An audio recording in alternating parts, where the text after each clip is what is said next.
Alien Earth. We just watched it. The first 2 episodes. We're both lifelong Alien fans. Just like many of you, we're going to give you our overall thoughts. We're going to give you our overall score at the very end of this video. We're going to talk about what we liked, what we loved, and maybe what didn't quite work. We want you to know what you thought, or we want to know what you thought as well. Let's get into it.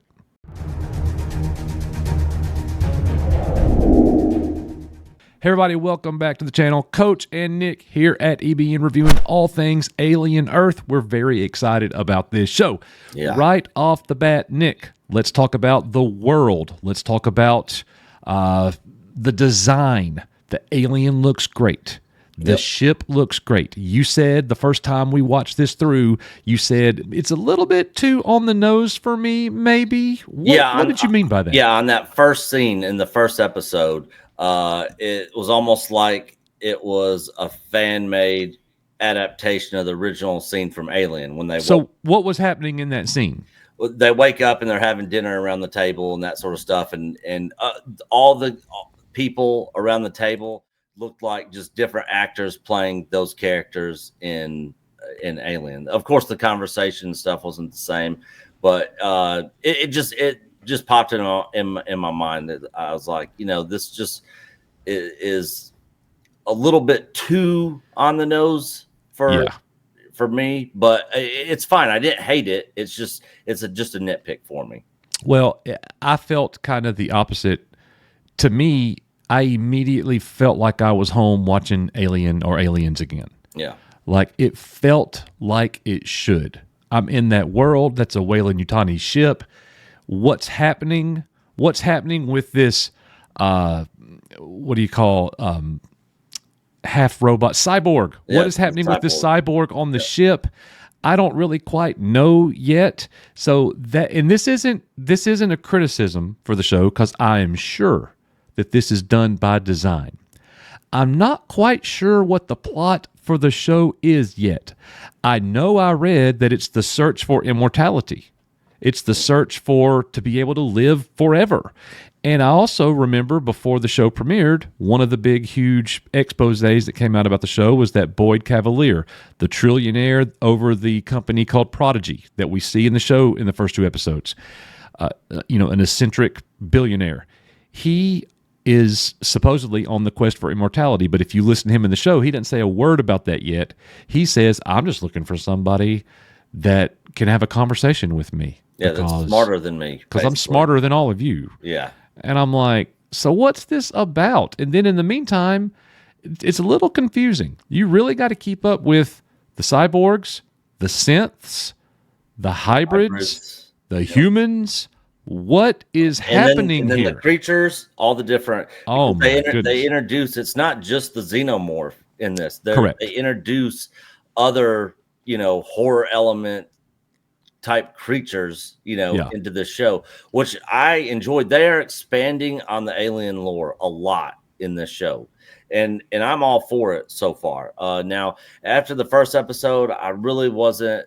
My least favorite part of the first episode was the whole stuff with the hybrids and synths and all that sort of stuff. The Wendy character, I really just didn't care. It was a whole. You didn't care yet. Yeah, yet. And after the second episode, they're starting to grow on me a little bit. It worked. Yeah. I'm the same as you. I wasn't sure about Wendy in the first episode. Watching the little girl right here that you see in the picture, watching the little girl, she's about to die. Things aren't going well. They put her in a body. She's in a hybrid body now with her consciousness, and she's like a robot. She's super strong, super fast. Yeah. She's going to be super smart, and she's going to be able to live forever.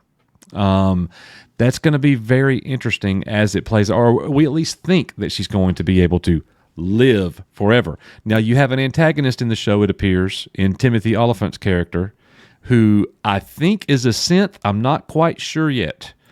He is not wanting Wendy to use her humanistic traits at all. He wants her to abandon that and be what she is, which is not human. That's going to be really interesting. as the show goes on. That's definitely a plot point that we will see develop and carry out further as the show moves on. There's going to be some foul play there with Timothy Oliphant and his character. Yeah. Yeah. And, this is called Alien Earth. And one of the other criticisms I got is they spend a lot of time on that story arc so far in these first 2 episodes. We do get some alien stuff in both episode 1 and 2. But more in episode 2 than episode 1 for sure.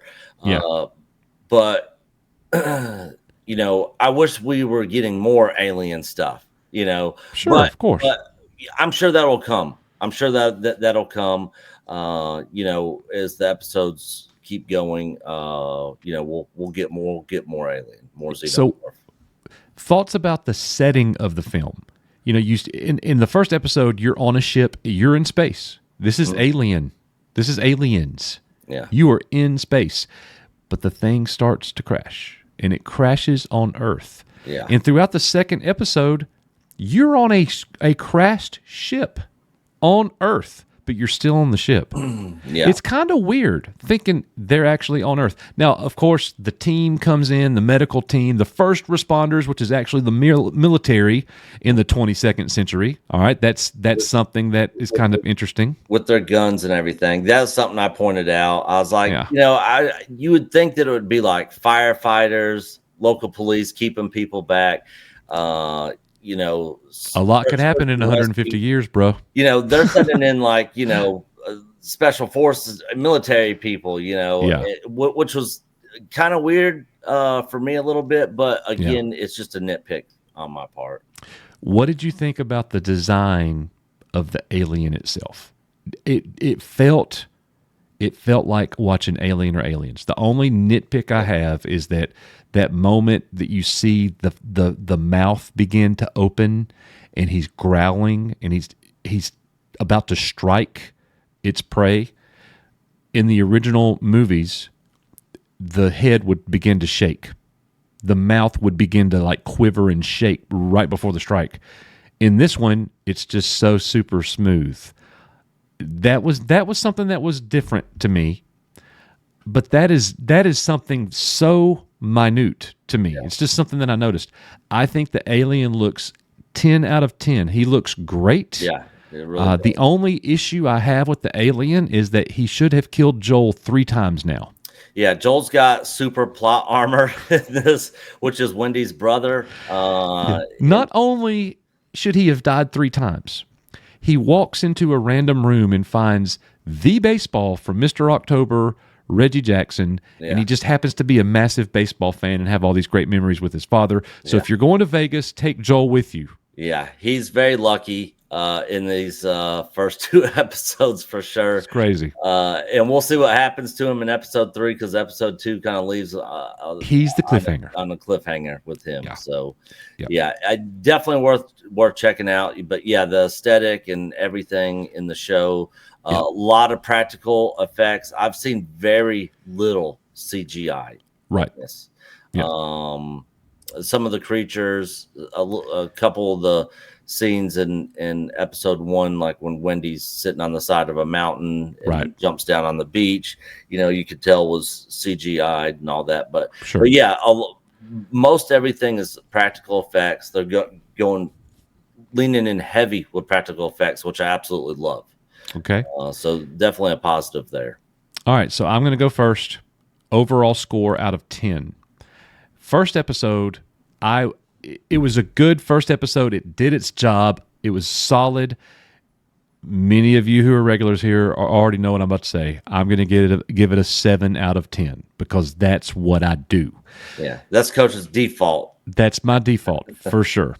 But the second episode, I thought skyrocketed. That's a stock you want to buy, okay? Yeah. I would say that the second episode for me came in at a 8.75 to a 9. Okay, I was very happy with that episode. I was so happy with that episode, I'm like, I'm ready to watch the next one. I would literally watch episode 3 right now if I had it. Yeah. So overall, I'm very happy with the series thus far. I'm giving it an 8.5, and I can't wait for more. Yep. So the first episode was a 7.5 for me. And the second episode was an 8.5 for me. Overall, I give the show so far after the first 2 episodes an 8 out of 10.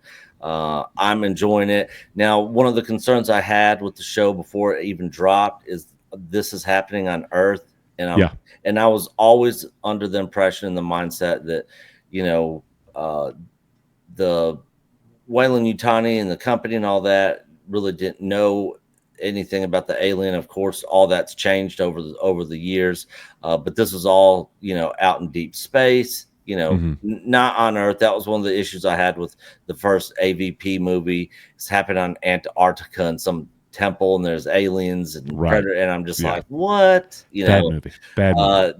Not a fan. So never happened. So when I saw that this was also happening on Earth and aliens were going to be on Earth, I was like, So I'm still waiting for an explanation on that, but yeah, I'm with you on this, Coach. If the 3rd episode was available, I'd be watching it right now. Most importantly, I'm pleasantly surprised so far with the show. Well, that's good. Hey, that's high praise coming from Nick. Nick is a negative Nancy. That's really high praise, guys. So if you're new here, if you're not new here, you already knew that. Most importantly, let us know your score in the comments. Nick and I are pretty much, you know, seeing this one about the same. So let us know in the comments. Thank you so much for being here and watching this review. Subscribe to the channel if you haven't already. Join us on Patreon if you would watch the entire episodes with us. And also consider becoming a channel member if you haven't. That we would love to have you. We'll be talking about these things in our weekly live stream. More videos coming soon. We are UREBN. We'll see you guys on the next one. Bye, guys.